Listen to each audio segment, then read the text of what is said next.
Hola, soy Gabriel. Y si estás aquí, tal vez te interese saber hasta dónde puede llegar la ambición, incluso cuando lleva tu mismo apellido. Esta no es una historia fácil de contar, porque duele. No solo por lo que perdí, sino por cómo lo perdí. Siempre pensé que la sangre era un vínculo sagrado. Que la familia, pese a sus errores, era el refugio seguro en medio del caos del mundo. Pero me equivoqué. La mía no solo me dio la espalda, me clavó el puñal mientras sonreía. Crecí creyendo en la justicia, en la palabra de un padre, en los abrazos sinceros. Pero un testamento malintencionado y unas firmas falsas me demostraron que la codicia puede vestirse de hermano y que el engaño no siempre viene de extraños. Esta historia que te voy a contar comienza con una promesa no dicha, con una familia que parecía unida por fuera, pero que en el fondo era una bomba de tiempo esperando explotar. Lo que pasó con la herencia de mi padre no fue un simple malentendido legal, fue un complot cuidadosamente planeado, donde yo era el único que no conocía el guión. Pero como todo en esta vida, el tiempo cobra factura. Y aunque tardó, el karma llegó a la mesa, se sentó con calma y sirvió su propio plato. Si estás listo, acompáñame. Tal vez después de escucharla, entiendas que no todas las traiciones vienen de enemigos y que a veces la verdadera justicia no llega del juez, sino del destino. Mi padre, don Ernesto, era un hombre hecho a sí mismo. Había empezado con nada más que las manos vacías y una voluntad de hierro. Fundó una empresa de transporte que, con los años, se convirtió en una de las más respetadas de la región. No éramos una familia millonaria, pero vivíamos bien, con estabilidad, con respeto y sobre todo, con principios. O eso creía yo. Yo, Gabriel, era el menor de 3 hermanos. A diferencia de ellos, que se enfocaron en sus propios negocios o vidas sociales, yo fui quien se quedó junto a papá, aprendiendo desde joven el funcionamiento de la empresa, viajando con él, organizando reuniones, acompañándolo incluso en sus últimos días cuando ya le costaba caminar. No lo hacía por interés. Lo hacía porque lo admiraba, porque quería seguir su ejemplo. Papá siempre fue reservado con el tema de la herencia. Decía que no era momento aún, que lo importante era la familia unida y que el legado se construía con valores, no con escrituras. Confiaba en que, llegado el momento, todo se haría en orden. Pero el momento llegó, y no como lo imaginé. Cuando papá falleció tras una complicación cardíaca, el dolor fue real. Sentí que perdía no solo a un padre, sino a mi mentor, a mi brújula moral. Mi madre se encerró en su luto. Mis hermanos, en cambio, parecían más ocupados en preguntar por el testamento que en velarlo. Fue ahí cuando empecé a notar una sombra, un murmullo incómodo entre palabras: el testamento ya está en proceso, tu padre arregló todo hace meses, lo dejó claro. Yo estaba tan devastado que no pensé mal. Confiaba en que papá había sido justo. Después de todo, él me lo había dicho una vez, en una conversación que nunca olvidaré: Gabriel, tú eres quien ha estado conmigo siempre. Si algún día algo me pasa, quiero que tú sigas con esto, porque sé que lo cuidarás. Pero cuando se leyó el testamento, fue como recibir un golpe en el estómago. El documento decía que toda la empresa pasaba a nombre de mi hermano mayor, Marcelo. El segundo hermano, Julián, recibiría las propiedades. Y a mí me dejaban una finca en ruinas y una carta de agradecimiento por mi compañía y apoyo en los últimos años. No entendía nada. Aquello no era lo que papá me había dicho. No era lo que él habría querido. La empresa era su vida, y yo había estado allí cada paso del camino. No podía entender por qué me dejaba fuera, por qué ese testamento parecía tan ajeno a él. Algo no cuadraba. Y aunque en ese momento no lo sabía, aquel papel era solo la punta del iceberg de una traición cuidadosamente tejida. Una traición donde la familia dejó de ser familia y se convirtió en una jauría con hambre de poder. Los días siguientes a la lectura del testamento fueron un torbellino de emociones encontradas: incredulidad, rabia, tristeza, pero, sobre todo, una sensación persistente de que algo no estaba bien. Yo conocía a mi padre. Sabía cómo pensaba, cómo valoraba el esfuerzo, y no tenía sentido que dejara fuera de su legado a quien estuvo a su lado hasta el final. No era cuestión de dinero, era la dignidad, la justicia, la verdad. Y todo dentro de mí gritaba que aquella distribución no era su voluntad auténtica. Al principio, dudé en investigar. No quería parecer codicioso o irrespetuoso. Pero entonces recordé una frase que él me había dicho con seriedad una noche, mientras hablábamos sobre el futuro de la empresa. Nunca dejes que alguien robe lo que construimos con el sudor de nuestras espaldas. La herencia no es un premio, es una responsabilidad. Con eso retumbando en mi mente, fui al notario que había leído el testamento. Le pedí una copia oficial y le pregunté detalles, cuándo se redactó, quiénes estuvieron presentes, dónde lo firmó mi padre. Las respuestas no me convencieron. Según el notario, el testamento había sido modificado 3 meses antes de su muerte, cuando él ya estaba muy débil y apenas podía escribir. Decía que fue una visita rápida, en la que Marcelo lo trajo en silla de ruedas y que todo fue en orden, pero algo no cuadraba. Mi padre no salía sin avisarme. No se movía sin su médico. Y sobre todo, nunca me mencionó un cambio tan drástico. Entonces recordé algo clave. Papá tenía una carpeta azul en su oficina, guardada bajo llave, donde guardaba copias de sus documentos más importantes. Aquella carpeta, que nadie mencionó tras su muerte. Volví a la empresa, que ahora Marcelo dirigía con aires de emperador, y aproveché un descuido para entrar a la antigua oficina de papá. El lugar había sido redecorado, como si quisieran borrar su huella. Pero la llave seguía escondida en el mismo sitio, dentro del cenicero de cerámica de la biblioteca. Con las manos temblorosas, abrí el cajón inferior del escritorio. Ahí estaba, la carpeta azul. La abrí y lo que encontré confirmó mis peores sospechas. Había un testamento con fecha anterior, apenas 5 meses antes de su muerte, donde mi padre me dejaba la administración completa de la empresa y a mis hermanos otras propiedades en proporciones justas. Era el testamento que él habría querido, y al compararlo con el nuevo, noté algo escalofriante. La firma no era la misma. No solo tenía trazos distintos, sino que estaba claramente imitada, mal hecha. Casi burda. Era como si alguien hubiese intentado copiarla con apuro. Con el corazón latiendo a 1000 por hora, llevé ambas copias a un experto en caligrafía forense. Tardó un par de días, pero su dictamen fue claro. Gabriel, la firma del Segundo Testamento es falsificada. Y no solo eso, también las huellas dactilares en la hoja no coinciden con las de tu padre. Se me nubló la vista. ¿Mis propios hermanos habían falsificado el testamento? ¿De verdad eran capaces de algo así? La traición se convirtió en una puñalada. Había sido parte de un complot familiar, planeado en silencio, ejecutado a espaldas de la moral. Y peor aún, con una sangre compartida. Pero ahí no terminó la historia. Apenas empezaba. El día que recibí el informe oficial del perito calígrafo, algo dentro de mí se quebró. Ya no eran conjeturas, no eran corazonadas ni presentimientos. Era un hecho, el testamento que leyeron en la notaría era falso. Una mentira escrita con tinta de traición y ambición.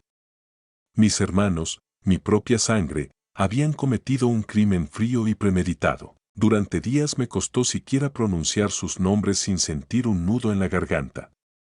Marcelo, con su sonrisa siempre pulida para las cámaras y reuniones. Clara, que fingía tristeza mientras planeaba en la sombra. ¿Desde cuándo lo habían planeado? ¿Cuándo comenzó el complot? ¿Fue idea de uno, o ambos compartieron la vileza en silencio, como un pacto secreto? No podía dejarlo así. No por mí, sino por la memoria de mi padre. Él merecía justicia.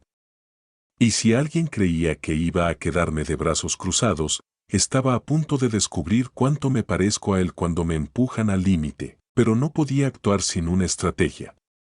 Denunciarlo sin pruebas adicionales sería contraproducente.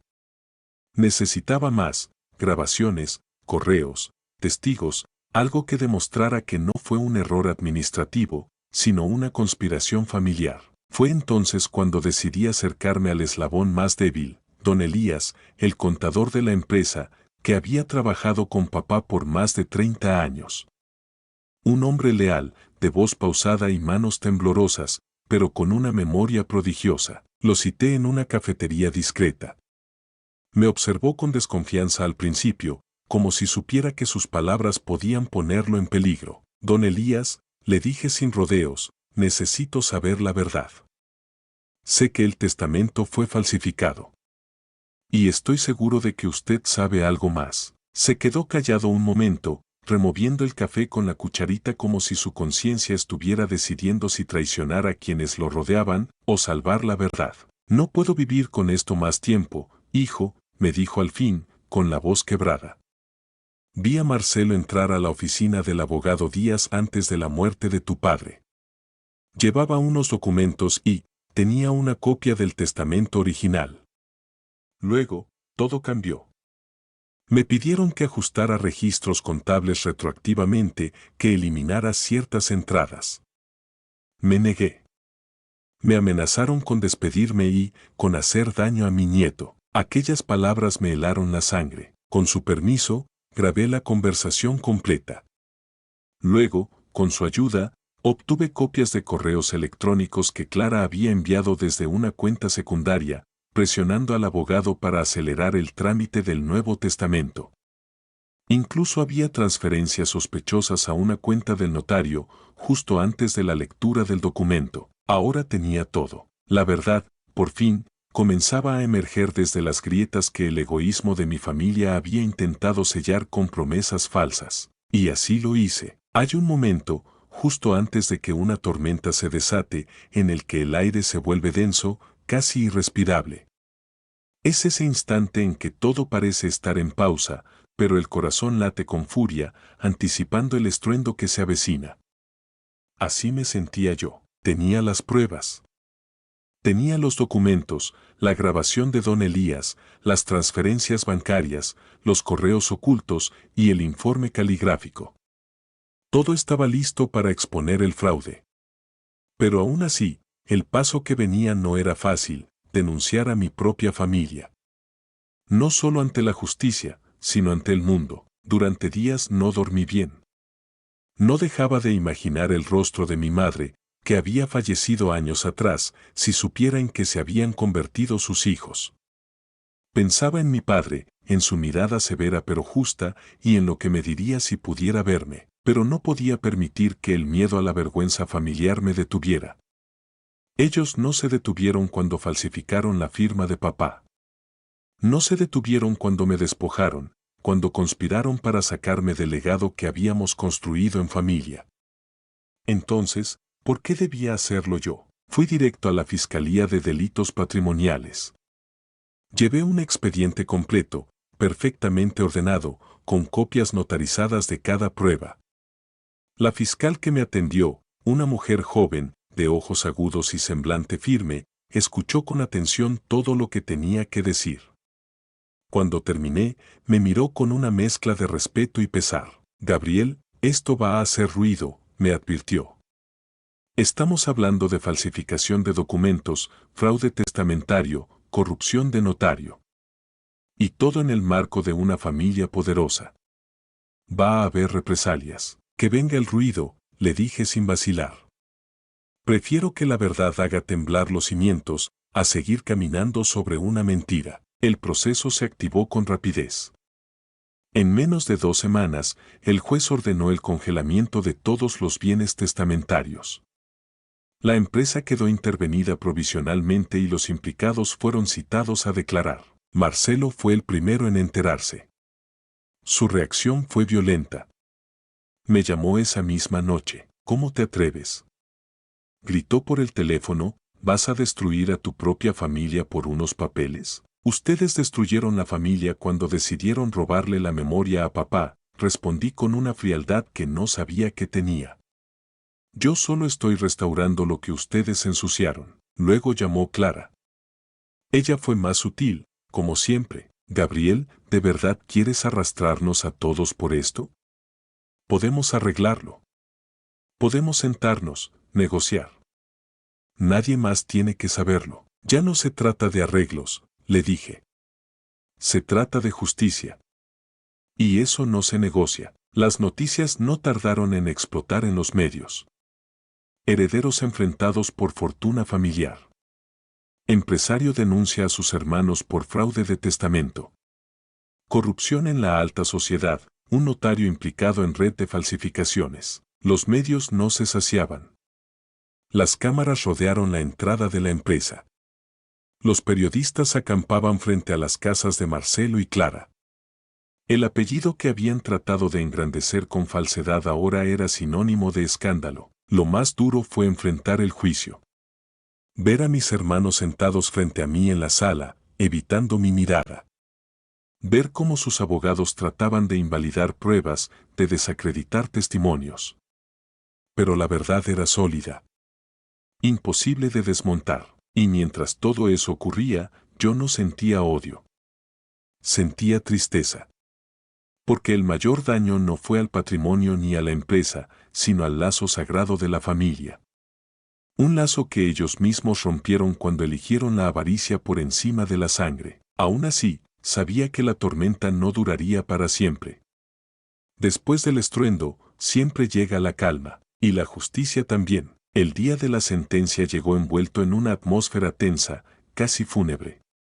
El edificio del tribunal estaba rodeado de medios, curiosos, incluso antiguos empleados de la empresa, todos queriendo ser testigos del final de una historia que parecía escrita por un guionista cruel. Cuando el juez entró a la sala, el silencio fue tan profundo que pude oír el golpeteo sutil de mi propio pulso. Frente a mí, Marcelo no dejaba de mover una pierna con impaciencia, y Clara apretaba tanto su bolso que parecía que iba a estrangularlo. Ninguno de los dos me miró, como si ignorar mi existencia pudiera borrar lo que estaba por pasar. La lectura de la sentencia fue clara, contundente: falsificación de documento público, fraude sucesorio, colusión con funcionario notarial, ocultamiento de bienes. Declarados culpables. Inhabilitados para administrar patrimonio ajeno por 10 años. Orden de reparación económica, restitución del testamento original y sanción al notario implicado. Clara rompió en llanto. Marcelo, en cambio, apretó los labios, el rostro desencajado por la rabia contenida. Su máscara de superioridad, la misma que había usado toda la vida, se había resquebrajado para siempre. Y aunque lo que sentí en ese momento no fue placer ni venganza, sí fue alivio. Un tipo de alivio que solo se experimenta cuando la verdad, por fin, se abre paso entre el barro de la mentira. Con la sentencia, la empresa volvió a su curso original. Me costó meses reconstruir su reputación. Tuve que despedir a empleados leales a Marcelo, cambiar asesores, renegociar contratos. Pero paso a paso, ladrillo a ladrillo, logré levantar lo que ellos habían estado destruyendo por dentro durante años. Sin embargo, el karma no solo actúa a través de tribunales. Marcelo, quien había sido el rostro visible del negocio, fue marginado de todo círculo empresarial. Nadie quería hacer tratos con alguien declarado culpable de falsificar la voluntad de su propio padre. Se convirtió en un paria elegante, con trajes caros pero sin voz en el mundo que antes lo reverenciaba. Clara intentó rehacer su vida en el extranjero. Pero la mancha no se borra tan fácil. Una filtración mediática de los correos donde convencía al notario de modificar el testamento la volvió viral. Su nombre apareció en foros de abogados como ejemplo de lo que no debe hacerse. Nadie quiso contratarla. Lo más irónico es que, en su momento, ninguno de los dos necesitaba el dinero. No era necesidad. Era codicia, pura y simple. Yo, por mi parte, hice lo que prometí. Con el legado legítimamente recuperado, creé una fundación con el nombre de mi padre, para becar a jóvenes emprendedores sin recursos. No como un acto heroico, sino como una forma de devolver al mundo lo que a mí me fue devuelto: justicia. A veces me preguntan si perdoné a mis hermanos. La verdad es que no sé. Tal vez el tiempo lo hará. Pero aprendí que hay traiciones que no se curan con abrazos, sino con verdades firmes y consecuencias justas. El karma, después de todo, no grita ni golpea la puerta con violencia. Solo entra, se sienta y hace lo que tiene que hacer. Gracias por llegar hasta el final de esta historia. Si te gustó, no olvides dejar tu like, suscribirte y compartirlo con alguien que disfrute de relatos como este. Tu apoyo nos ayuda a seguir trayéndote más historias llenas de misterio, drama y emociones intensas. Y si alguna vez viviste algo parecido, te leo en los comentarios. Nos vemos en el próximo video, con otra historia que no vas a poder olvidar.